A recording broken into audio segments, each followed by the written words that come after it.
Quite a few friends asked me what I thought of Prime Minister Lawrence Wong's National Day rally or NDR speech. I must say I liked the key messages. However, I did feel that something was missing. I was therefore prompted to think deeper. You see, I've been weaned on NDR speeches since the 1980s. The earlier speeches tended to be more formal, substantive, and even intense. Often we would feel like school students being lectured by a no-nonsense teacher. Now, this clearly set expectations, especially among the older generation, of what a good NDR speech really is. It should inform and provide insights on the lay of the land. It should educate on what's the best way forward.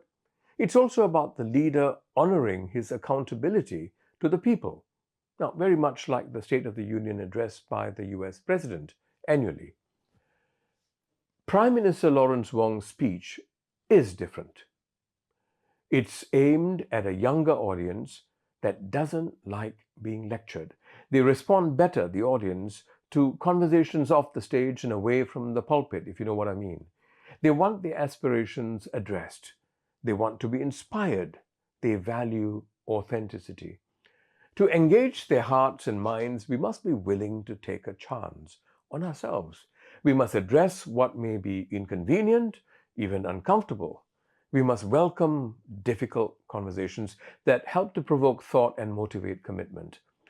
The government must leave some substantive work for the people to get their hands dirty with. I like the idea of a we-first society, but it could have had greater impact if the Prime Minister delved deeper.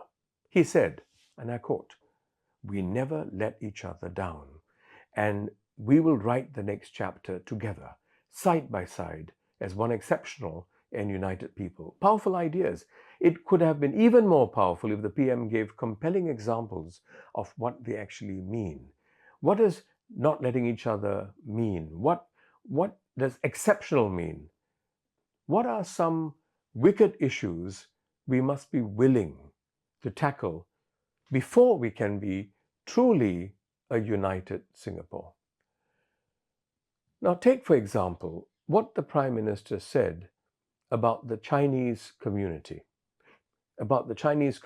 playing a significant role in shaping the Singaporean identity. The Prime Minister said all of this in his Mandarin speech. Now, my concern is when you do this, there's the risk that people of other races, the Malays, the Indians, for example, would see this as the Prime Minister being partial to the Chinese community. It may inadvertently even legitimize the Chinese privilege argument. Would it have been better, for example, more transparent, if the PM said this in his English speech? He could have used the opportunity to explain what he meant by the Chinese community supporting policies that fostered, I'm quoting him, that fostered a multiracial and multicultural Singapore. For example, even though the Chinese were over 70% of the population in 1965, they did not insist that Mandarin should be the lingua franca or that Mandarin should be the national language. More importantly, they didn't demand privileges that would undermine the principles of meritocracy. I would have liked to hear how the Prime Minister would forge an even more united Singapore. Are we exceptional enough to address apparent contradictions to being regardless of race?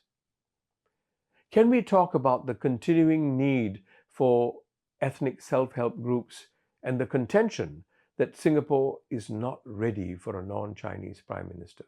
These are sensitive issues. Are we prepared to talk about these things? These conversations aren't going to be a walk in the park. In fact, they are a risky proposition, but we have seldom shied away from taking the risk to do the right thing.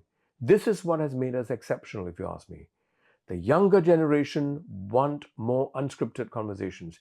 They value authenticity. There will always be those who exploit. But let's take a chance on those who won't exploit, the rest of us. I think we are ready.